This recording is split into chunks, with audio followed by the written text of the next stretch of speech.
अगर वो क्रिकेट का आज आइकॉन है तो मैं एक नाम बोलूंगा जो कि उसके पीछे खड़ा हुआ था, वो था विराट कोहली के वाले से भी बात करेंगे। एक बहुत बड़ा एरा, 1.5 डेकेड का सबसे बड़ा प्लेयर। तीनों फॉर्मेट की बात करें तो इससे बड़ा शायद कोई मैच विनर नहीं आया। एक आइकॉनिक प्लेयर, एक ऐसा प्लेयर जिसने इतनी फतूहात अपने कंट्री को दिलवाई, शायद जिसकी मिसाल नहीं मिलती।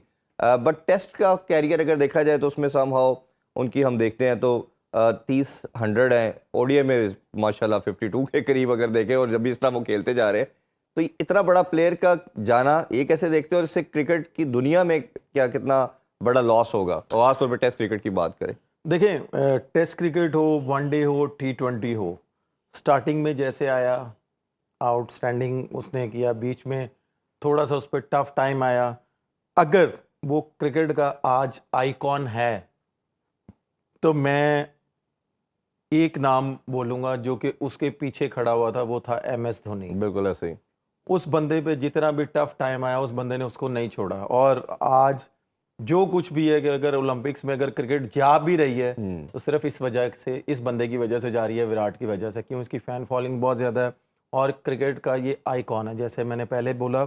और ये क्रिकेट को क्रिकेट समझता है। जब आप बाहर आते हैं ग्राउंड से या स्टेडियम से बाहर आते हैं, आम लाइफ में आप इसे मिलेंगे तो आप बोलेंगे कि यार ये वही विराट है जो ग्राउंड में इतना एग्रेशन जी। दिखाता है और सारी चीज़ें करता है, चाहे वो इसके खिलाफ इसके सीनियर प्लेयर क्यों ना हो, या आप ये समझ लेंगे इसके खिलाफ इसके जूनियर प्लेयर क्यों ना हो, अपनी टीम, अगर इसकी ये जिस टीम से खेल रहा होता है उस टीम के किसी भी प्लेयर के साथ दूसरी टीम का बंदा कोई बहस करे या कुछ भी करे तो ये उसको पीछे करके सामने खुद खड़ा हो जाता है। तो ये समझ लें कि ये अपनी टीम का, जिस टीम से खेल रहा होता है उसका तो ये आइकॉन होता ही होता है। तो जब क्रिकेट का इस तरह का आइकॉन क्रिकेट छोड़ दे, लेकिन आई डोंट नो कि इससे पहले रोहित ने हाँ, रिटायरमेंट 2-3 ली, दिन पहले उन्होंने ली और फिर अब इनकी तरफ रोहित से भी ने आ गया। ली, फिर उसके बाद विराट ने आज ले ली। इससे पहले वर्ल्ड कप जीतने के बाद विराट ने ऑलरेडी ले ली थी T20 से। अब उसके पास एक फॉर्मेट है, वो ओडीआई एक, दोनों खेल रहे हैं अभी। हाँ जी। वो सिर्फ एक फॉर्मेट मेरा ख्याल है, जहाँ तक मेरा एक्सपीरियंस है या मेरा नॉलेज है, तो वो एक फॉर्मेट आप ये समझ लें वो उस फॉर्मेट को एंजॉय करके खेलना चाह रहे हैं कि बजाय कि हम तीनों फॉर्मेट खेलें, तीनों फॉर्मेट की हम टेंशन लें। उन्होंने इतनी टेंशन ली कि इतना कुछ कर लिया अपनी कंट्री के अचीव लिए, कर लिया, यंगस्टर के लिए भी अपॉर्चुनिटी दे। अच्छा, और दो चीजें। उन्होंने देख लिया कि यार जैसे 2-3 सीरीजें या 4 सीरीजें वो उनकी अच्छी नहीं गई, टेस्ट में नहीं जा रही, बिल्कुल नहीं गई, तो उन्होंने ये खुद डिसीजन लिया कि यार अगर हम अपनी जगह किसी यंगस्टर को दे दें, अगर वो आके परफॉर्म कर दे तो हमारी कंट्री और अच्छी चली इसमें जाएगी। मैं दो चीज़ें इस टॉपिक पे आने से पहले एक ये जानना चाहूँगा कि बहुत कम हमने देखा है, मैंने ऑलमोस्ट 3 डेकेड्स से क्रिकेट को फॉलो करते हुए, कि करंट टीम के अंदर अगर जितने भी लड़के आ रहे हैं या डगआउट में बैठे हैं, या बच्चे जनरेशन जो आ रही है, वो एक बंदे को रोल मॉडल मान रही है। जैसे खान साहब के एरा में था, वसीम अकरम का एरा था, या यूनुस खान का एरा देख लें, शाहिद अफरीदी का एरा देख लें, कि सब जो टीम में आ रहा है उसी को फॉलो कर रहा है।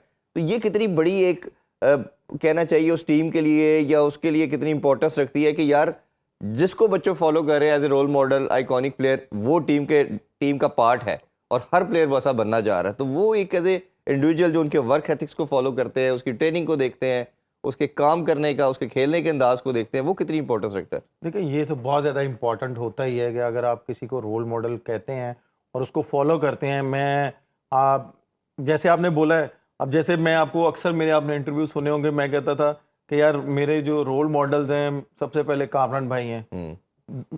मैं उनके साथ जब भी ट्रेनिंग करूं, नो डाउट वो मेरे बेस्ट फ्रेंड तो हैं कि हम एक दूसरे के साथ हंसी मजाक भी करते हैं, लेकिन हम जब ग्राउंड में होते हैं ना, इवन क्लब क्रिकेट में भी होते हैं या हम ट्रेनिंग भी कर रहे होते हैं, तो मैं हम टोटली शायद कि यार ये अभी डांट पड़ जाएगी अगर मैंने ना सही किया तो मैं उनसे थोड़ा सा हट के और उनको फॉलो करता हूँ कि यार अगर ये इस तरह कर रहे हैं तो ये अगर मुझे कह रहे हैं, तो अगर मैंने ना परफेक्ट की तो मुझे डांट पड़ जानी है। तो उसके बाद जब हमारे साउथ अफ्रीका के साथ मैच होते थे ना, तो मेरा आप कह लें कि मैं AB डिविलियर की बैटिंग देखता था, क्योंकि वो भी मिडिल ऑर्डर था, तो मैं भी मिडिल ऑर्डर था। तो वो जैसे शॉट्स खेलता था तो मैं अक्सर देख रहा होता था कि यार ये कैसे ये शॉट मार रहा है, तो मैं उसको बड़ा क्लोजली वॉच करता था फील्डिंग में कि अच्छा यार अगर इसने ये शॉट मारा तो इसकी पोजीशन क्या थी, इसकी हेड पोजीशन क्या थी, और इसके पाँव रखने का स्टाइल क्या था। तो इस तरह की चीज़ें आपके अगेंस्ट भी कोई आपका रोल मॉडल होता है ना, तो आप देख सकते हैं, जरूरी नहीं है कि टीम में ही हो, टीम में बिल्कुल ऐसे आप उसकी हाइलाइट्स भी निकाल के देख सकते हैं। मैं उसकी हाइलाइट्स बहुत देखता था कि भाई ये कैसे शॉट्स मारा है। आप ये देखेंगे 360 नाम कब कैसे निकला है, बिल्कुल विलियर ऐसे की और वजह से निकला हर तरफ खेलते थे। और ये मेरा ख्याल है कि ये इतनी इंपॉर्टेंस रखती है बच्चों के लिए, जब आप किसी को ऐसे, चाहे ऑपोजिट ही आपके खेल रहा हो, वो जब वो खेलता है उसे देखते हैं तो बहुत कुछ सीखते हैं। अच्छा, ये रिटायरमेंट के हवाले से एक मैं ये आपसे ज़रूर जानना चाहूँगा, मेरा अपना वैसे मानना ये है कि शायद ये डिसीजन इसलिए लिया भी गया है कि WTC का जो वर्ल्ड टेस्ट चैम्पियनशिप है उसका एक साइकिल है, 2-2.5 साल का होता है। तो उनका मानना ये है, और मैं भी इसी को इंडोर्स करता हूँ, कि आप उन्हीं प्लेयर को 15 के स्क्वाड में रखें जिसने पूरा साइकिल खेलना है। जैसे शान मसूद की भी हमने एक दफ़ा बात की थी कि अगर उसको लगता है कि मैं पूरा 2.5 साल खेल सकता हूँ, 2-2.5 साल, फिर उसको कैप्टन रहना चाहिए। अदरवाइज आप किसी नए बंदे को कप्तान लगाएं। तो क्योंकि टेस्ट का स्क्वाड भी चेंज नहीं होता ना, ऑस्ट्रेलिया देख ले, सबसे बड़ी टीम क्यों है, वो एक प्लेयर भी 15 का स्क्वाड में से चेंज नहीं करती। तो आपके ख्याल में ये एक बेसिक रीज़न थी और ये उस लिहाज से ठीक फैसला है इनका? देखें, ये दूसरी कंट्रीज तो ये चीज़ें लेके साथ चल रही होती हैं कि यार कोई भी आगे सीरीज आ रही है, कोई आगे इस तरह का इवेंट आ रहा है, तो वो 15 प्लेयर तैयार करती है कि यार अगर एक प्लेयर अनफिट हो जाए या कुछ भी हो जाए तो जो नया प्लेयर 11 में आए तो उनको फर्क ना पड़े उनकी प्लेइंग 11 को, चाहे वो बॉलर है, चाहे बैट्समैन है, चाहे विकेट कीपर है। तो ये सारी चीज़ें आपको सामने रखनी पड़ती हैं। लेकिन अनलकी आप कह सकते हैं, हमारी पाकिस्तान की टीम एक सीरीज हारती है, 6 लड़के बाहर हो जाते हैं, 4 लड़के नए आ जाते हैं, 5 बाहर होते हैं, 6 लड़के नए आ जाते हैं। तो ये पता नहीं चलता। ये डिपेंड करता है जिस भी टीम का कप्तान हो, उसका कोच हो, कि वो उन लड़कों पे डिसीजन ले कि जिनको उनको 15 लड़कों को साथ लेके चलना है कि भाई 2.5 साल हमने इन लड़कों को नहीं छेड़ना।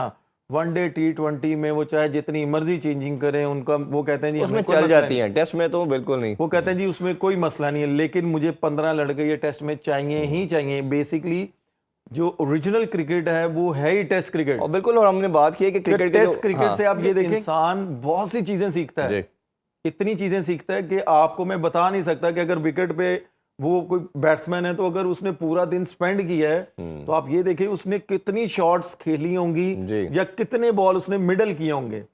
इसी तरह फास्ट बॉलर है, उसको पता है कि यार अगर मैंने दिन में 18-20 ओवर करने हैं, 22 ओवर करने हैं फास्ट बॉलर, तो उसको पता होता है कि यार मैंने कौन सी लेंथ हिट करनी है। हर तरह की सिचुएशन को वो देखता है, और इसीलिए कहा जाता है कि टेस्ट क्रिकेटर ODI और T20 का प्लेयर बन सकता है, बट नीचे फॉर्मेट से ऊपर आना मुश्किल है। ब्रेक की तरफ बढ़ते हैं, ब्रेक से वापस आके मेंटोर्स के वाले से बात करेंगे और पॉइंट टेबल के वाले से भी डिस्कशन करेंगे। स्टे विद अस।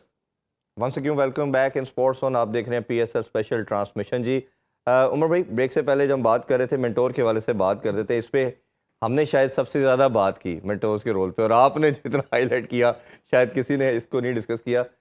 5 टीमें बनी, मेंटोर्स आए, उनका एक कॉन्सेप्ट दिया गया कि वो मैन और वुमेन दोनों को देखेंगे, बट थोड़े टाइम के बाद ही हमने देखा कि आज की अपडेट ये है कि उनको भी फारग कर दिया गया है और शायद कोई डिफरेंट रोल में आएंगे। अभी ये क्लैरिटी नहीं आई कि क्या 5 टीमें चलेंगी और ये मेंटोर को क्यों ख़त्म किया गया, इस पर खैर अभी क्लैरिटी 1-2 दिन तक आ जाएगी।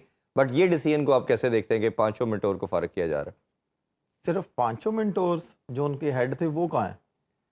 वो भी जारी बात है, फिर जाएंगे जब ये जा रहे हैं तो फिर वो भी जाएंगे। उनकी अभी तक न्यूज़ नहीं आई मेरा लेकिन ख्याल। वो ओहदा डिफरेंट हो जाता है ना कोई नया डेजिग्नेशन नहीं, मिल जाता है। अगर ये इनको इस ओहदे से हटाया है तो इनको ओहदा क्या दिया जाएगा? यानी कि आप कप यहाँ से उठा के यहाँ पे रख देंगे, सैलरी तो मेरा ख्याल या तो उससे 2-4 लाख रुपया नीचे हो जाएगी या 2-4 लाख रुपया ऊपर हो जाएगी। ओब्लाइज तो इन्होंने करना ही करना है।